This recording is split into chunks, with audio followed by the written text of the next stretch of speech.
බෞද්ධ රූපවාහිනී නාලිකාවේ දස වර්ෂ පූර්ණය නිමිත්තෙන් හා ජගත් වෙසක් උළෙලට සමගාමීව සිදු කරන ආදර්ශමත් සංනිවේදන පූර්වාදර්ශය දෙස බස රැස රැකගන්නට උරදී තම ජීවන චාරිකාව පරාර්ථකාමීත්වයට කැප කළ උදාර ජාතික වීරයන් 100ක් අනුස්මරණය කිරීමේ ජාතික මහෝත්සවයට සමගාමීව එම ජාතික වීරයන් පිළිබඳව මතකා වර්ජනය හා ජාතික මෙහෙවර පිළිබඳ පූර්ව කතිකාවත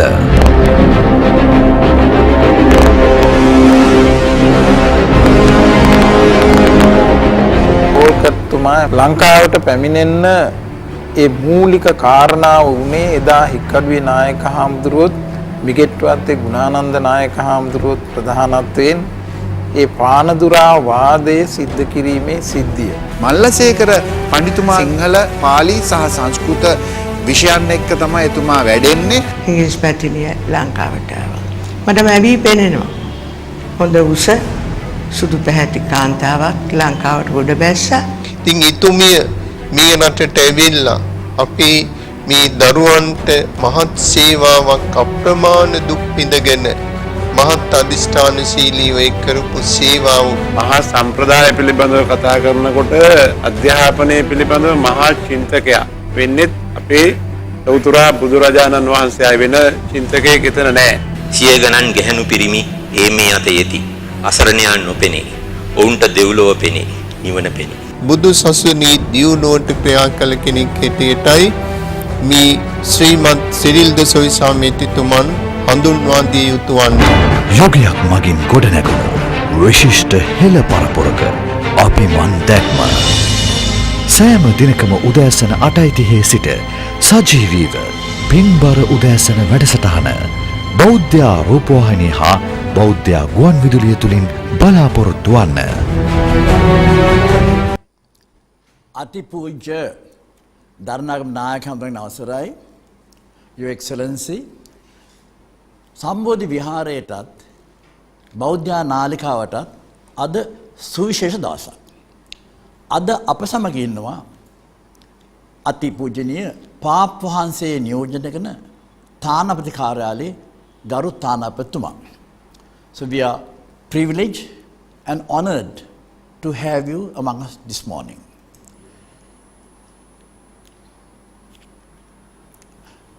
මම කැමති අපේ නායක හාමුදුරන්ගෙන් අහන්න දැන් මේ සම්බන්ධය ඔබ වහන්සේ කොහොමද ඇති කරගත්තේ? දැන් විශේෂයෙන්ම මෙවර ලංකාවේ ජාත්‍යන්තර වෙසක් කුලෙලක් සිදු කරන්නට බලාපොරොත්තු වෙනවා. එක්සත් ජාතීන්ගේ සංවිධානයේ ලවා මේ වෙසක් දවස මුළු ලෝකෙම පිළිගත් දිනයක් බවට පත් කරගත්තේ ශ්‍රී ලංකාවේ හිටපු කීර්තිමත් රාජ්‍යතාන්ත්‍රිකයෙක් වූ අපේ හිටපු විදේශ අමාත්‍ය ලක්ෂ්මන් කදිරගාමන් එමෙතිතුමාන්. එතුමා එක්සත් ජාතීන්ගේ සංවිධානයේ ලවා මේ වෙසක් දවස ජාත්‍යන්තර පිළිගත් දිනයක් බවට සම්මත කර ගැනීමේදී ලෝකේ බෞද්ධ බෞද්ධ සියලු රටවල සහයෝගය ලැබුණ එතුමාට. විශේෂයෙන් කතෝලික රටවල, ක්‍රිස්තියානි රටවල, හින්දු මුස්ලිම් ආදී එක්සත් ජාතීන්ගේ සංවිධානයේ නියෝජනය කරන සෑම රාජ්‍යයකම පූර්ණ සහයෝගය එතුමාට ලැබුණා මේ බුදුරජාණන් වහන්සේ වෙනුවෙන් ලෝකේම සිද්ධ කරන මේ ජාත්‍යන්තර දිනය සම්මත කර ගැනීමට. ඉතින් එහිදී බටහිර රටවලින් අපේ කිතු දහම පවතින රටවලිනුත් එතුමාට පූර්ණ සහයෝගය ලැබුණා. ඉතින් මෙවර වෙසක් උත්සවයේ අපේ සම්බෝධි විහාරස්ථානයේ මගින් දේශීය විදේශීය ගිහි පැවිදි උතුමන් සහභාගී කරවගෙන මහා උත්කර්ෂවත් අන්දමින් සමරන්ට සූදානම් වෙනවා. ඒ සඳහා පසුගිය දිනවල විවිධ රටවල තානාපතිතුමන්ලා අපි දකින්නට මේ ස්ථානයට පැමිණියා. ඒ ඉන්දිය රජයේ තානාපතිතුමන්, එවැගේම පාකිස්තානයේ, බුරුමේ, නේපාලේ ආදී රාජ්‍ය රාශියකම තානාපතිතුමන්ලා මේ සම්බෝධි විහාරස්ථානයට පැමිණ සුහදව කතාබස් කොට මේ උතුම් සත්කාරයට එතුමන්ලා ආශිර්වාද කරන්නට යෙදුණා. ඉතින් අද දවසේ මේ කටයුතු මේ සඳහා මේ මෙහි පැමුණුණු ඒ පාප් වහන්සේගේ ශ්‍රී ලංකා තානාපති වන අපොන්ස්ටික් නොන්සියෝ ප්‍රියර්නි නිට් මෙතිත් අගරදු ගුරුතුමන් අපි තාම කරුණාවෙන් මෛත්‍රියෙන් මේ අවස්ථාවේ පිළිගන්නවා.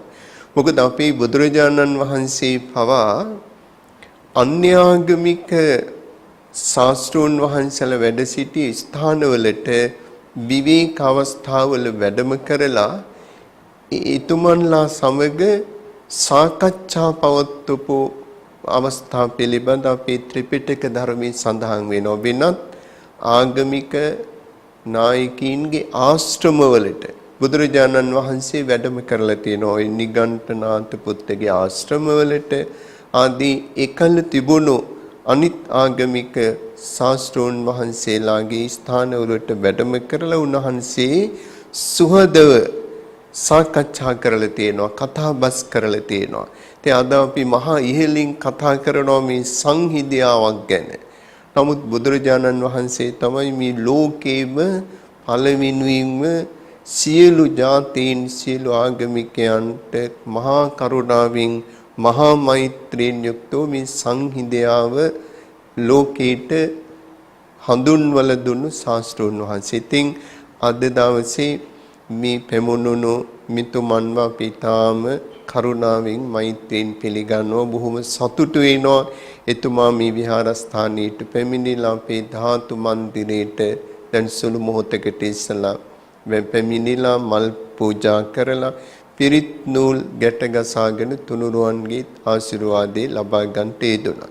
ඉතින් බෞද්ධයන් වශයෙන් අපි මේ විදේශීය රටක සිට ලංකාවට පැමිණිලා විශේෂයෙන් සුද්ධෝත්තම පාප් වහන්සේගේ ශ්‍රී ලංකා තානාපතිතුමන් හිටියට කටයුතු කරන ඒ අපොන්ස්ටික් නොන්සියෝ පියර් වන්ස් මේ අගරද ගුරුතුමන් මේ අවස්ථාවේදී නැවතත් කරුණාවෙන් මෛත්‍රියෙන් පිළිගන්නා බව බොහොම සතුටු වෙන බව මේ අවස්ථාවේ සඳහන් කරන්නට කැමතියි. කතෝලික බැතිමතුන්ගේ නායකයන් වන පාප් වහන්සේ වැඩ සිටින්නේ වතිකාන නුවර. වතිකාන නුවර තියෙන්නේ රෝමයේ මැද. රෝමයේ කියන්නේ ඉතාලියේ අගනුවර. ඒ අගනුවර ඇතුලේ තියෙන නුවරක් නැත්නම් නගරයක් රාජ්‍යයක් වතිකානුව කියලා. පාප් වහන්සේ වැඩ සිටින්නේ ඒ නුවරයි. දැන් අපි බලමු පාප් වහන්සේ වැඩියා මේ රට ගිය අවුරුද්දේ අපි බලමු ඒ වෘත්තාන්තය.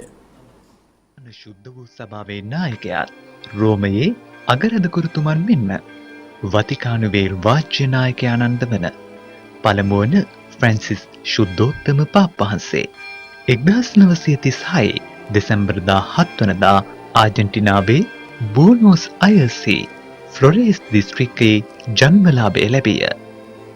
එකල නාමය ජෝර්ජ් මාරියෝ බර්ගොග්ලියෝ වූ අතර එතුමාගේ පියා මාරියෝ ජෝසේ බර්ගොග්ලියෝ වූ අතර මව රෙජිනා මාරියා සිෆොරිය. ජෝර්ජ් මාරියෝ බර්ගොග්ලියෝ 1969 ජෙසුනිකායික පියතුමකු වශයෙන් පූජකවරය ලබා ගැනීමට ප්‍රථම විවිධ වූ වෘත්තීන් රැසක් සිදු කොට තිබෙයි. පියතුමකු වශයෙන් පූජකවරය ලබාගත් පසු 1973 1979 අතර කාලේ ජේසුනිකායේ ආජන්ටිනානු ප්‍රාදේශීය නායකයාණන් ලෙස කටයුතු කර තිබේ. 1998 වසරේදී බෝනෝස් අයර්ස්හි අගරද ගුරුතුමන් ලෙසට පත් වූ එතුමන් 2001 වසරේදී දෙවන ජුවාම් පාවුලු පාප් වහන්සේ විසින් කාදිනල් තනතුරට පත් කරනු ලැබිය. 2013 වසරේ පෙබරවාරි 28 වනදා 16 වන බෙනඩික් ශුද්ධෝත්තම පාප් වහන්සේ සිය දුහුරෙන් ඉල්ලා අස්වීමත් සමග හිස් වූ පාප් තනතුර සඳහා එතුමන්ගේ අනුප්‍රාප්තිකයා ලෙස බර්ගොග්ලියෝ කාදිනල්තුමා තෝරා ගනු ලැබින. පාප් පදවියට පත්වීමෙන් පසු එතුමා ෆ්‍රැන්සිස් යන නාමය ලබා ගැනුණි. accompagnato dal canto degli angeli che annunciano Gloria a Dio.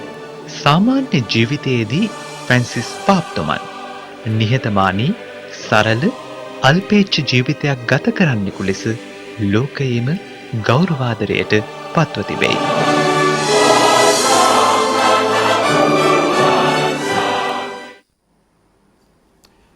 You come from Italy and Rome, and there in the morning we say buongiorno. So I wish to welcome you saying buongiorno. But I also know that though you come from Vietnam, you're born in Vietnam, how do they say good morning in Vietnamese? Maybe we use the same word with Italians, but in the origin it comes directly from Vietnamese people. We say ciao. Ciao. Thank you very much. Well, we are with him now. Venerable, would you like to ask any questions from him? Now, we are very happy that you are with us. And the Pope himself came here last year, we saw again. So, though a small country, a small island, we have all the 4 great religions of the world: Buddhism, Hinduism, Christianity and Islam. So we live amicably. They have a right to profess their own religion. Though in terms of demography, we have a large number of Buddhists, but everyone has a right to follow his own religion here. So we see some of the earliest churches here. The Portuguese came here in the 16th century, and they are the ones who introduced the religion to us. So we have about 7% of Catholics here, and we have even the other denominations are there. The Baptists, Presbyterians, Methodists, all are here. So we are very happy that you could come and be with us. So, and though we are a Buddhist country, we ultimately share the same way of thought, living. Because at the end of it, we all believe, all religions have a base of ethics, morals. So there we don't have a difference. The Christian ethics, Buddhist ethics, the same thing. They are kind of universal in that sense. So we are very happy to welcome you to this channel, and because we are trying to build a better world where there is a basis of ethical and moral values. The purpose of this channel is not just to propagate or propaganda, but to build up a new society where we live in harmony and peace. So very glad that you are here with us, and I'm sure you have been to Adam's Peak. Now that mountain peak makes us think of Adam. That is, according to the Bible, he was the first man, right? When God sent him away from paradise, he made it sure that he must be, although away from the paradise, he must be in a land which is almost like the paradise. So he was kind enough to send him to Sri Lanka, and he kept his first footprint on the peak of this mountain. So that's what we believe. The Christians believe. Of course, we have other opinions about it, because the Buddha himself visited us, and he went up to the peak and placed his footprint. And the Hindus believe that it's Shiva's footprint. So there's a wonderful mountain which symbolizes this peaceful coexistence here.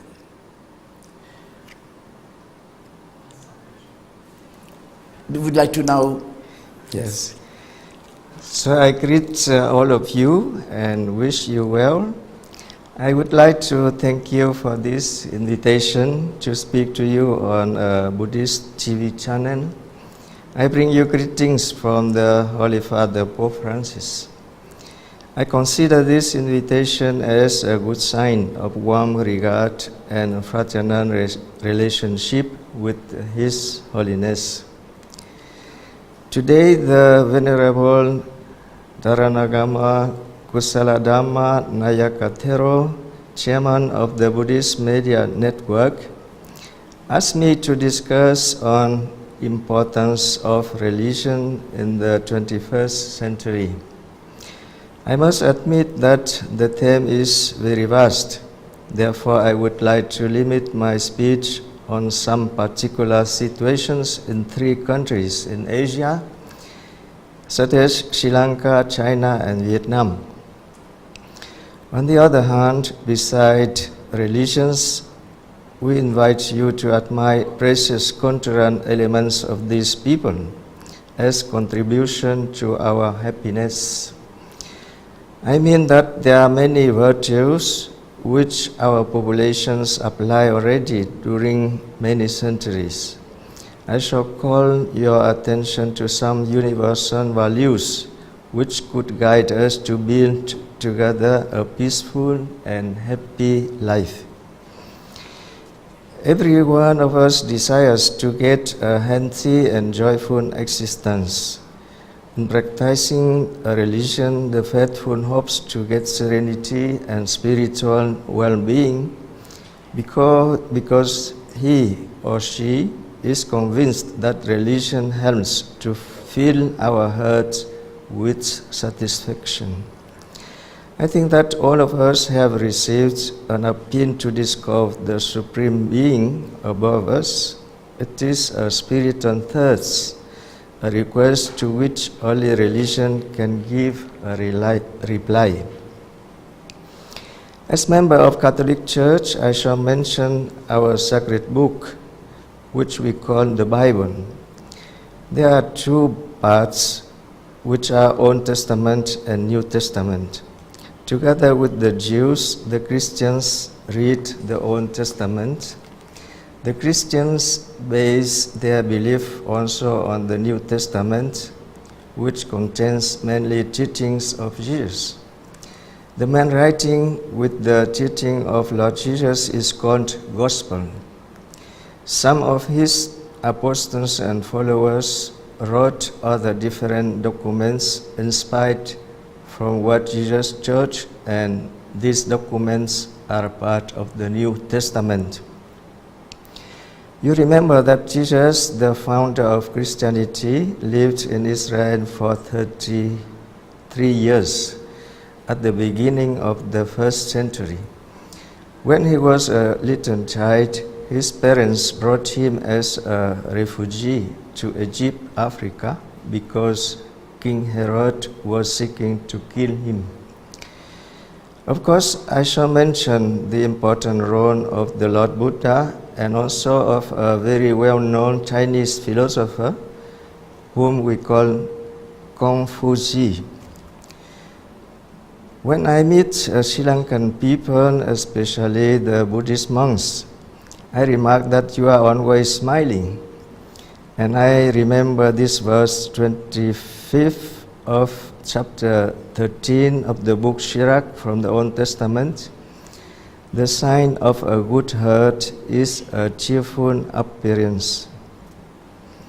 Religion not only has a unifying effect on human beings, it also ennobles humanity by providing spiritual and moral guidance. Religion makes us better human beings.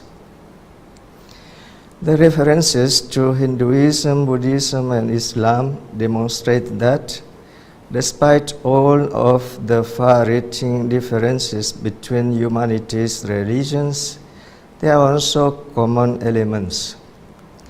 Among these commonalities is the Golden Rule.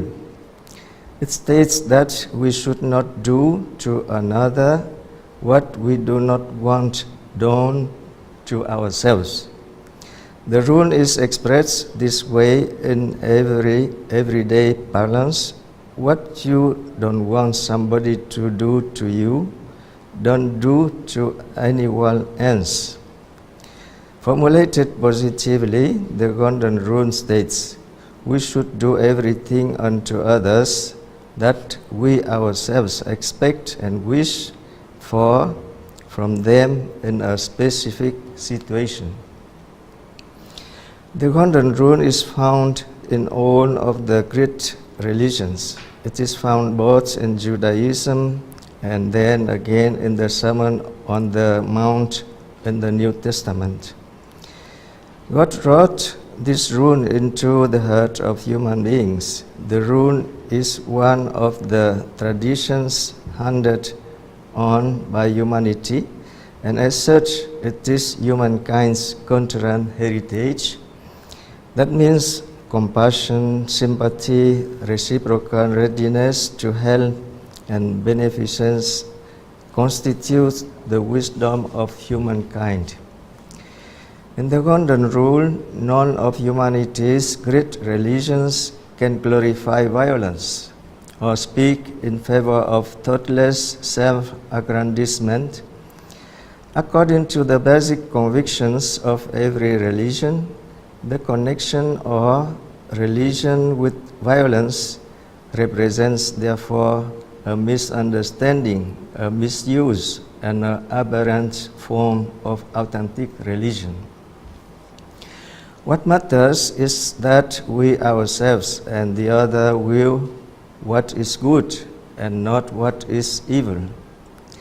The set of factors operative for defining the meaning of the Golden Rule is different in each of the religions.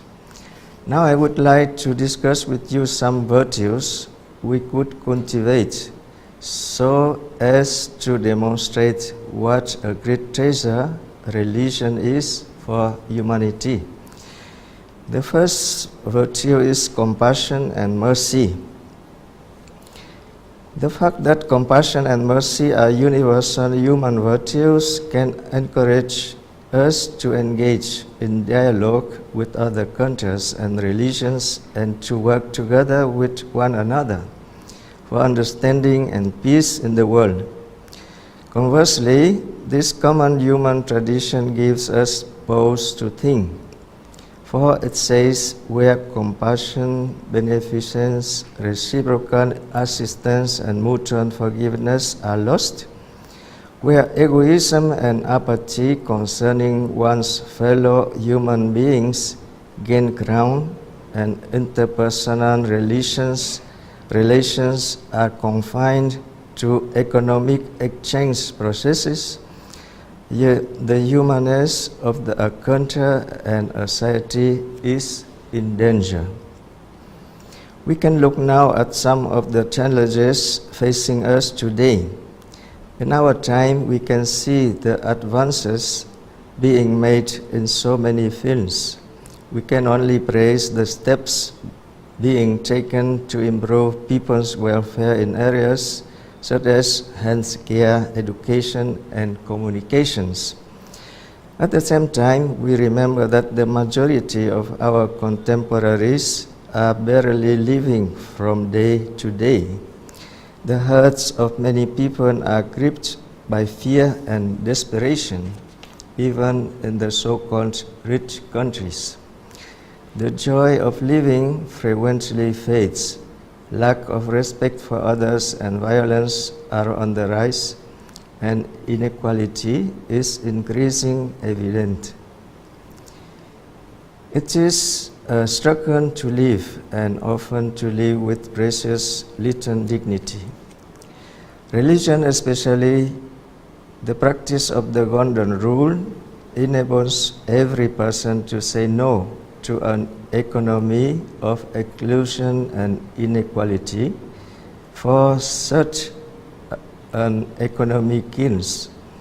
Only religion teaches humanity through acts of compassion and love that we experience inner peace.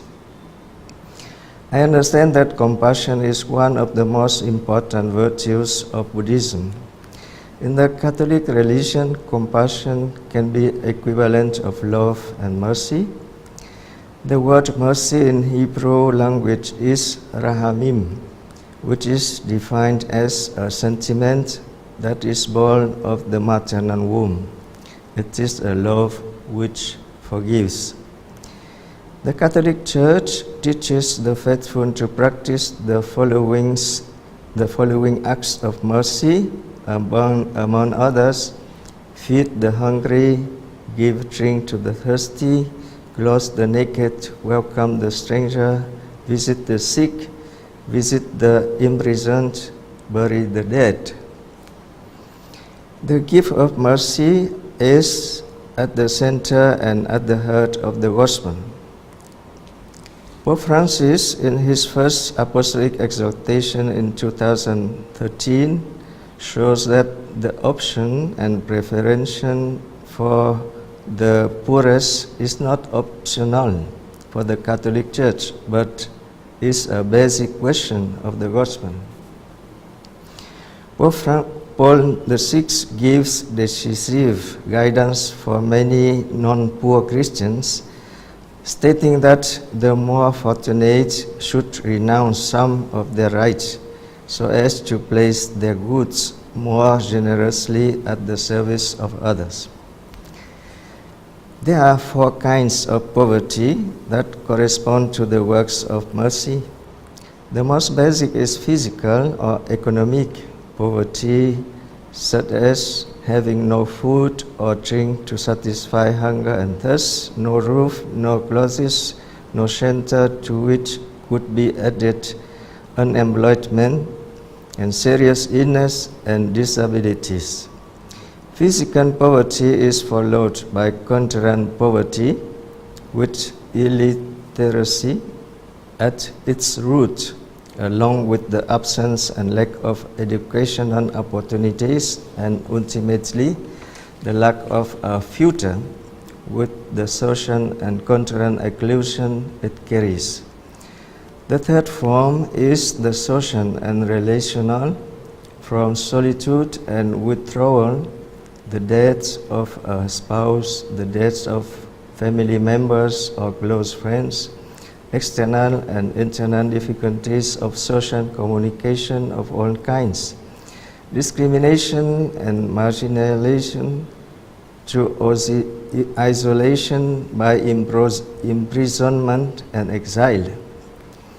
Finally, there is spiritual poverty, such as disorientation, inner emptiness, distress, and even despair about meaning of one's own existence, moral and spiritual confusion, self-abandonment, the absence or marginalization of religious dimension, apathy, or overwhelming indifference.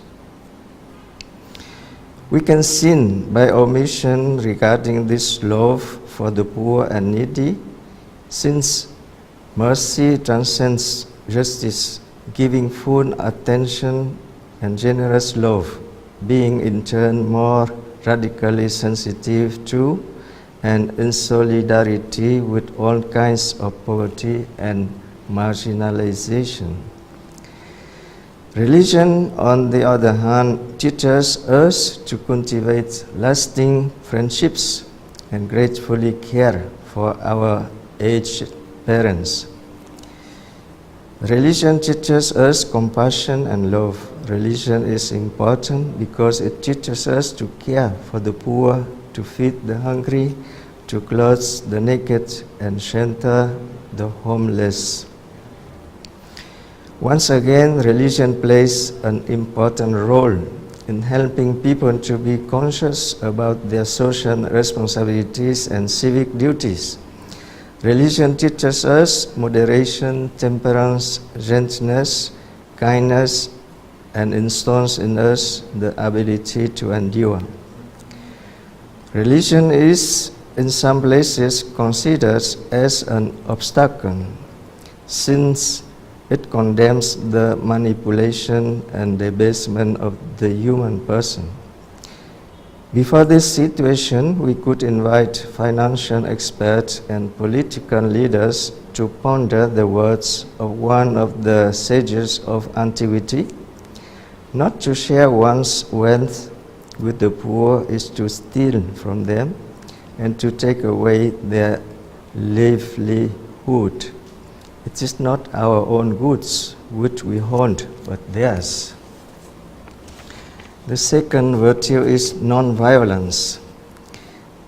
Today, in many places, we hear a call for greater security, but until exclusion and inequality in society and between peoples are reversed, it will be impossible to eliminate violence. The poor and the poorer peoples are accused of violence, yet without equal opportunities, the different forms of aggression and conflict will find a fertile terrain for growth and eventually explode. This is not the case simply because inequality provokes a violent reaction from those excluded from the system, but because the socio-economic system is unjust at its root. That is the reason why religion is so important today. Just as goodness tends to spread, the tolerance of evil, which is injustice, tends to expand its baneful influence and quietly to undermine any political and social system, no matter how solid it may appear. If every action has its consequences and even embedded in the structures of a society has a constant potential for disintegration and death, it is evil crystallized in unjust social structures which cannot be the basis of hope for a better future. Religion will surely help transform our wrong way of thinking. The third virtue is harmony and respect. The well-known Chinese philosopher Confucius has the merit to codify many principles for the good conduct of a citizen. I would like to present you the humanness and filial piety. The family is the fundamental cell of society, where we learn to live with others despite our differences and to belong to one another. It is also the place where parents pass on religious beliefs and religious values to children.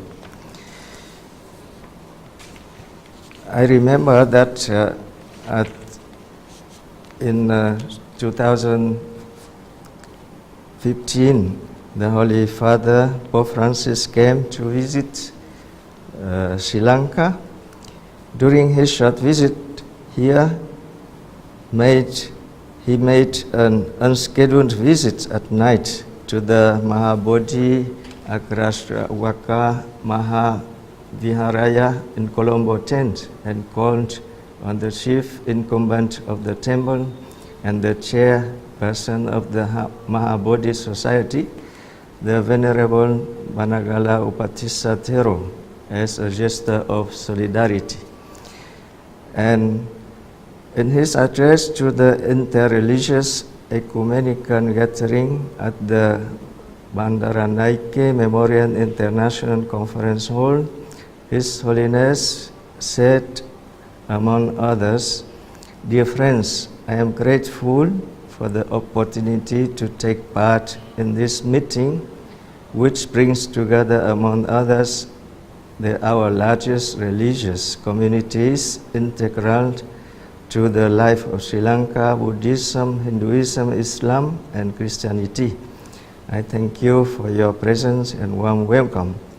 I hope that my visit will help to encourage and deepen the various forms of interreligious and ecumenical cooperation which have been undertaken in recent years." In conclusion, I thank you very much, and we know that the aim of all religions is to search for common ground or a common platform to foster equality, fraternity, and prosperity amongst our people. Thank you very much. අපි දැන් සවන් දුන්නේ අතිපූජනීය පාප් වහන්සේගේ පණිවිඩයකටත් මෙතුමාගේ පණිවිඩයකටත්. ඒ දෙකෙන්ම කියවුනේ කතෝලික භක්තිකයන් ඒ වගේම රෝමය අප කෙරේ දක්වන දෘෂ්ටිය. එක කාරණයක් කිව්වා අපේ හාමුදුරු ගැන. ඒ තමයි මේ හාමුදුරු ගැන ආදරෙයිලු මොකද ඒ අය නිතරම hina වෙගෙනලු. කියන්නේ hina වෙන්න පුළුවන් ඊටාම සංසුන් හදවතක ඇති කෙනෙකුට. ඒ නිසා සඳහන් කළා හරි කැමැති කියලා භික්ෂුන් වහන්සේලාට නිතරම සිනා මූණින් ඉන්න නිසා. ඒක ඇත්තක් තියෙන නේද අපි හඳුරන්නේ. ඒ වගේම කිව්වා මේ ආගම තියෙන්නේ සමාජය එක් කරන්නයි වෙන් කරන්න නෙමෙයි කියලා. එතකොට සියලුම ආගම් වල තියෙන එකම දෙයයි කරුණාව, මෛත්‍රිය, යුක්තිය, සාධාරණත්වය ගැන කිව්වා. ඉතින් ඒ නිසා අපිට අද වැදගත් වෙන්නේ මෙතුමා මේ ගෙන පණිවුඩය අපේ රටේ වඩා යහපත් සමාජයක් දැන් අපි කියන්නේ සාධාරණ සමාජයක් ඇති කිරීමට හොඳ පදනමක්. ඒත් මේ වෙසක් දවසේදී අපි නැවත ඉස්මතු කරනවා සියලු ආගම් එක් වෙලා බුදු මහා මුල් කරගෙන සාධාරණ සමාජයක් ගොඩ ඒක නේද අපි හඳුනන්නේ වෙන්න ඕනේ මේ ආගම් වලින්. එimhe දැන් බුදුරජාණන් වහන්සේට මුළු ලෝකේම ආගමිකයෝ ගෞරව කරනවා. ඒ මොකද උන්වහන්සේ මුළු ලෝකේටම මේ මානව ධර්ම නැත්තම් කරුණාව, මෛත්‍රිය, දයාව ඒ සියල්ලක් උන්වහන්සේගේ ධර්ම තුල කැටි කරලා තිබෙනවා. ඒ නිසා ලෝකේ සියලු බියතුන්, බුද්ධිමතුන්, ආගමිකයන් බුදු දහමට ඒ නිසා තමයි මේ ගෞරවය සහ සැලකිල්ල තියෙන්නේ. ඒතුමා මෙවර වෙසක් උත්සවයේ ඒවා මූර්තිමත් වෙන විදිහට ඒ විශේෂයෙන් එක්සත් ජාතීන්ගේ සංවිධානයේ වගේ ජගත් ජාත්‍යන්තර සංවිධාන පවා දැන් මේ බුදුරජාණන් වහන්සේ වෙනුවෙන් විශාල ගෞරවයක් දක්වන බව තමයි ඒ වෙසක් දවස ජාත්‍යන්තර පිළිගැනීම් දිනයක් බවට පත් කිරීමෙන් අදහස් වෙන්නේ. ඉතින් ලංකාවේ මෙවරේ උත්සවය පැවැත්වෙනවා. ඒ වගේම විශේෂයෙන් අපි මේ ශ්‍රී ලංකාවේ මේ කතෝලික ජනතාවගේ නායකයාණන් වෙච්ච අපේ කාඩිනල් රංජිත් මෙල්කම් අගරද ගුරුතුමන් අපි සමග බොහෝම මිත්‍ර හිතවත් අගරද ගුරුතුමෙක්. මොකද එතුමාට අපේ විශේෂ ගෞරවයක් තිබෙනවා. එතුමා මේ බුදු දහම පිළිබඳ බොහොම ලොකු ගෞරවයක් තියෙනවා. මේ පසුගිය මේ කාලේ ලොකු කලබගෑනියක් තිබුණා මේ විවස්ථාවෙන් බුද්ධ ආගම අයින් කරන්නට ඕන අනාගමික රාජ්‍යයක් හැටියට මේ රට නම් කළොත් හොඳා කියලා සමහර මන්දබුද්ධික උම්මත්තක අයගේ අදහස් තිබුණා. ඒ වෙලාවේදී එතුමා අභීත ප්‍රකාශයක් කළා මේ රට බෞද්ධ රාජ්‍යයක්. අපි හුස්ම ගන්නෙත් බුදුහාඳුරන්ගේ මේ ධර්මය මේ ලංකාවේ. එනිසා අවුරුදු දහස් ගාණක් මුළුල්ලේ තිබිච්ච මේ බුද්ධ ආගම මේ බුද්ධ ශාසනයට හිමි තැන ප්‍රමුඛ ස්ථානය ඒක ඒ විදිහටම තියෙන්නට ඕන. අපි ඒකට සම්පූර්ණ ගෞරව කරනවා. මේ බුද්ධ ආගම ඉවත් කරනවා නම් ඒකට විරුද්ධ වෙනවා කියලා එතුමා ප්‍රකාශ කළා. ඒ ගැන අපි සමස්ත බෞද්ධ ජනතාවම එතුමාට අපේ ගෞරවය හිමි කරන්නට ඕන. ඒ කළ ප්‍රකාශයේ නිසා එතෙම් වගකීම් පවා නිහඬ කරන්නට ඒ හේතුවක් වුණා. ඒ වගේම මෙතුමා අද දවසේ මේ ස්ථානයට පැමිණ සුහද සීලීව මේ බෞද්ධ ජනතාවගේ උතුම්ම දිනේ වෙච්ච වෙසක් දවස මේ උතුම් ලෙස සමරන්නට සූදානම් වෙන මොහොතේ මේ ස්ථානයට පැමිණීම ගැනත් එතුමා සිදු කළේ දේශනාව පිළිබඳවත් අපි නැවතත් කෘතඥ වෙමින් ස්තුතිවන්ත වෙමින් එතුමාට නිදුක් නිරෝගී සම්පන්නිය දීර්ඝායුෂ ලැබේවා කියලා ප්‍රාර්ථනා කරනවා. Before we conclude, I'd like to remind you that we had among us a Catholic priest, a monk, who was nicknamed the monk of the Christian Church. Father Muslim Jayakodi had such a soft corner for Buddhists and Buddhism that we really liked him, and so we nicknamed him Palliye.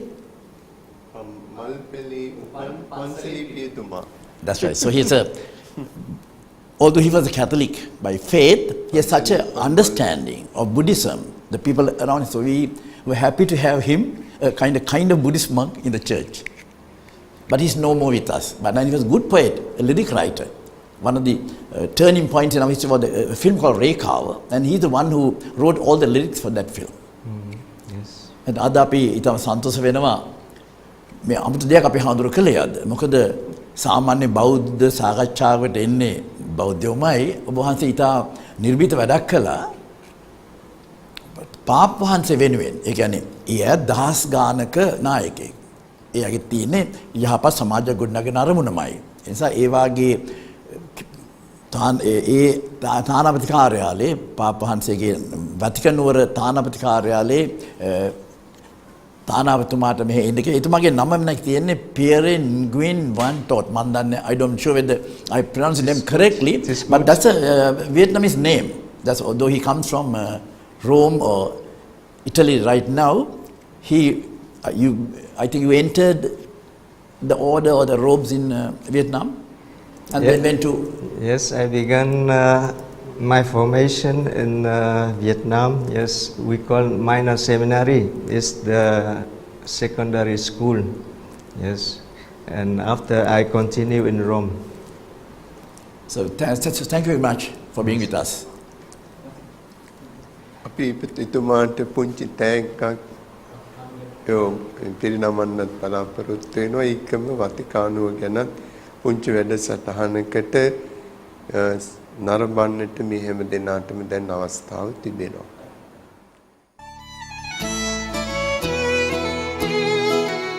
ලොව බලවත්ම මෙන්ම කුඩාම රාජ්‍ය ලෙසද සැලකෙන වතිකානු නගර රාජ්‍ය වර්ග kilometre 0.4ක විශාලත්වයෙන් යුක්ත වේ. ඉතාලි හා යුරෝපියානු ජාතිකයන් වාසය කරන වතිකානු නගර රාජ්‍යයේ නායකත්වය පාප් වහන්සේ විසින් දරනු ලබයි. ලතින් හා ඉතාලි භාෂාවන් රාජ්‍ය භාෂාවන් වන අතර රෝමානු කතෝලික දහම එකම ආගම වේ.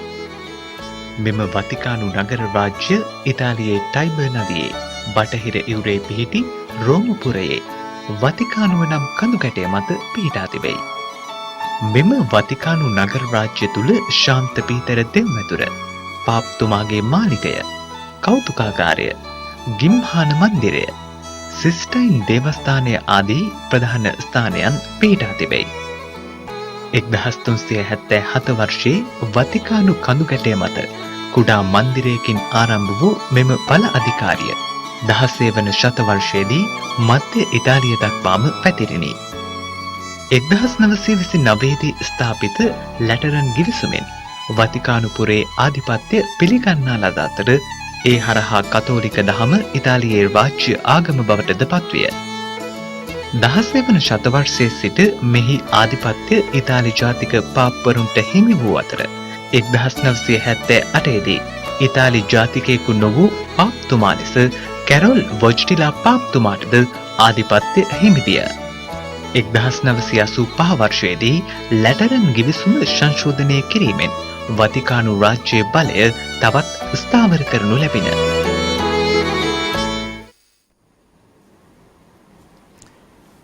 අපේ අවුරුදු දැන් මම හිතන්නේ අපි වහන්සේ වටිනා දෙයක් කරන්න යන්නේ මෙතුමාට අපේ බුදුහාමුදුරන්ගේ පිළිමයක් පන්රුවසෙන් පිළිගන්නන්න යන්නේ. එතුමාට සිහිවටනයක් හැටියට අපේ බුද්ධ souvenir we would like to present you. පිරිනමන්නට බලාපොරොත්තු වෙනවා. Thank you very much. Very kind.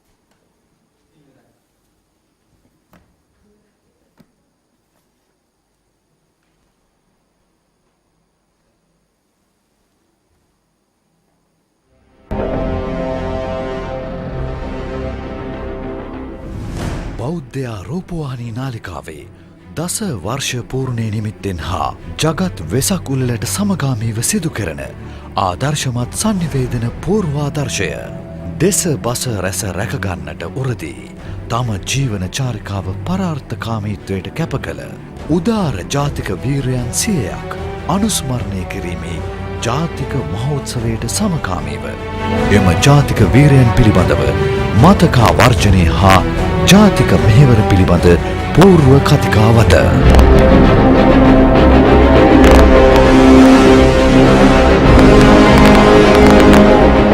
ඕල්කට්තුමා ලංකාවට පැමිණෙන්න ඒ මූලික කාරණාව වුණේ එදා හික්කඩුවේ නායක හාමුදුරුවොත් මිගෙට්ටුවත්තේ ගුණානන්ද නායක හාමුදුරුවොත් ප්‍රධානත්වයෙන් ඒ පානදුරා වාදය සිද්ධ කිරීමේ සිද්ධිය. මල්ලසේකර පඬිතුමා සිංහල පාලි සහ සංස්කෘත විෂයන් එක්ක තමයි එතුමා වැඩෙන්නේ. ඉංග්‍රීසි පැතිලිය ලංකාවට ආවා. මට මැවී පෙනෙනවා. හොඳ උස සුදු පැහැති කාන්තාවක් ලංකාවට ගොඩ බැස්සා.